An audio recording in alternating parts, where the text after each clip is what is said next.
Look, we've had a lot of fun here on YouTube today, but everybody gather in. You right there, come here. Gather in close. It is pronounced Nissan, right?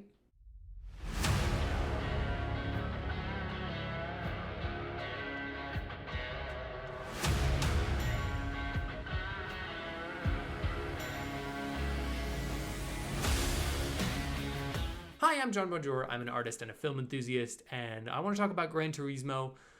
Full honesty, normally I have some kind of art to go along with these videos, especially normally when I think I'm going to really like a movie or have something specific to say about it. I'll create some art ahead of time and then I'll post it with this video. I didn't think I was going to like Gran Turismo all that much, so I didn't make any art, but I did like the movie, but not enough to really make art about it, so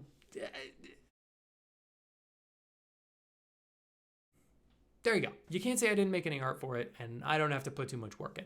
Okay, so Gran Turismo is directed by Neil Blomkamp. He did the District 9 movie. He did, I want to say, Elysium, that one about the robot being a good or bad boy that I didn't see. Anyway, he's known for these kind of grounded sci-fi concepts. So the idea of him taking on a video game adaptation, sort of, but also an adaptation of a real life, it could go either way. And you know what's kind of weird about this is it did go either way. It went both ways somehow. That's really my main takeaway from this movie. Everything that I think really, really works feels like a creative decision from Neil Blomkamp. And everything that I think really, really doesn't work feels like a creative decision from Neil Blomkamp. And sometimes those are the same thing. Perfect example, the sound design on this movie. When we're in the racing, when we're doing the big action set pieces kind of things, the sound design is really incredible. I'm talking like tangible sounds, like the firing engine, the tires screeching on the ground, all of that kind of stuff. You feel it. It's designed in such a way that you're kind of brought into the movie. But there's also some really interesting choices that he makes with a very naturalistic sound design. For example, there's a scene where two characters are talking in a restaurant, right? And they're having their discussion about the good old days of racing. And in the background, you have very diegetic music. Clearly, it's the music going on in the restaurant whenever they're having this conversation.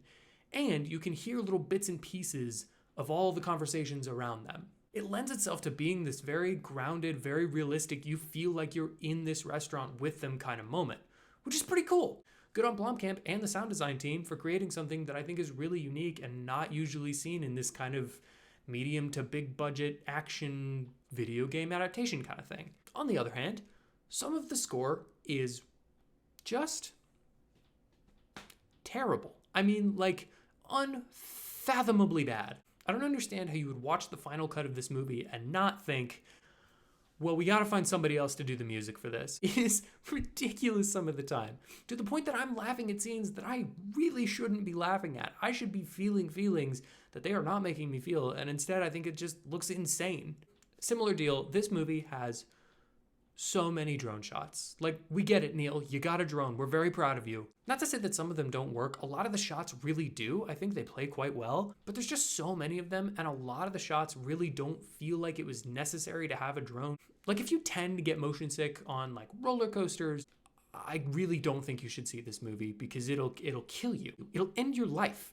The prime example for me of a Neil Blomkampism that just took it a little too high for me, did a little too much to the point that it didn't really achieve what they were going for, is some of the visual effects. A lot of them, don't get me wrong, look really good.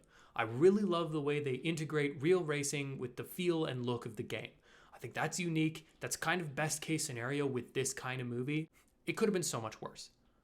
However, there is one very important scene. Without spoiling where it is, all I'm going to say is that it is very soon after a scene where we are told in depth the gory details of the dangers of a car having an accident and exploding during a race. And then this scene happens, where our protagonist is driving a race. It's like the movie forgot that he used to be a gamer, kind of the whole point of the movie, and then it went, oh shoot, we gotta remind people of that. So in the middle of the race, it cuts back to him at his little gaming station, doing his, game driving.